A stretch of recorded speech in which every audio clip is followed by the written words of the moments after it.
श्री स्वामी समर्थ. स्वामी भक्तांनो, आपल्या सर्वांच्या जीवनात खूप साऱ्या समस्या घर करून बसलेल्या आहेत. खूप साऱ्या समस्यांना रोज तोंड द्यावे लागत आहे. परंतु आपण स्वामी भक्त आहोत, घाबरायचं नाही. कारण आपले स्वामीराया खूप मोठे आहेत, कधीही भक्तांची साथ सोडत नाही.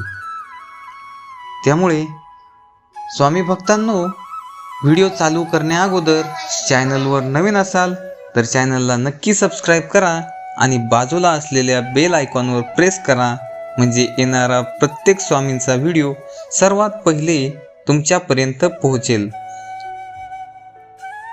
व्हिडिओ शेवटपर्यंत पहा. आपल्याला दैनंदिन जीवनात खूप साऱ्या अडचणी येत असतात.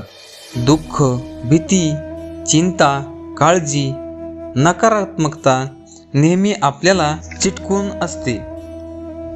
काही वेळा अडचणींचे लवकर निरासन होत नाही. अशा वेळी सकारात्मक व्हावे, नामस्मरणाची शक्ती अनुभवावी, नित्य नियमाने श्री स्वामी समर्थांचा जप व सेवा करावी.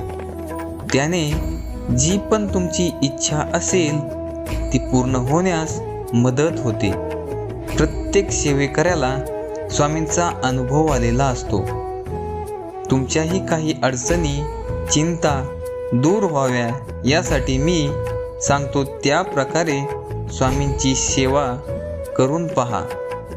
मी खात्री देतो नक्कीच फायदा होईल. दररोज घरात श्री सूक्त पठण केले असता त्या घरात धनधान्याची कधीच कमतरता भासत नाही. लाल रंगाच्या रिबीनमध्ये तांब्याचे नाणे मुख्य प्रवेशद्वारावर बांधल्यास घरात सुख, शांती व धनाची वाढ होते. त्याचप्रमाणे प्रत्येक गुरुवारी तुळशीस दूध अर्पण केल्यास धनलाभ होण्यास मोठ्या प्रमाणावर फायदा होतो. नोकरी, व्यवसायातील अडचणींसाठी श्री गुरुचरित्राचा 10वा अध्याय दररोज वाचावा. ज्यांना कोर्टाचा, कचेरी यांचा फेरा खूप त्रास देत असेल त्यांनी श्री नवनाथ ग्रंथाचा 3रा व श्री गुरुचरित्राचा 14वा अध्याय रोज 2 वेळेस वाचावा. खूप लाभ होईल. स्वामींवर विश्वास असेल तर कमेंटमध्ये श्री स्वामी समर्थ लिहून स्वामींचा जयघोष करा.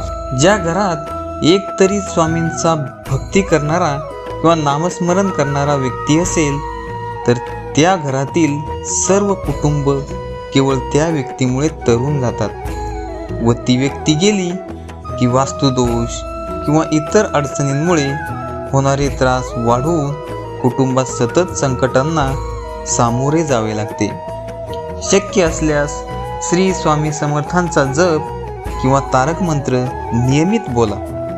शक्य नसेल तर मोबाईलमध्ये चालू ठेवा.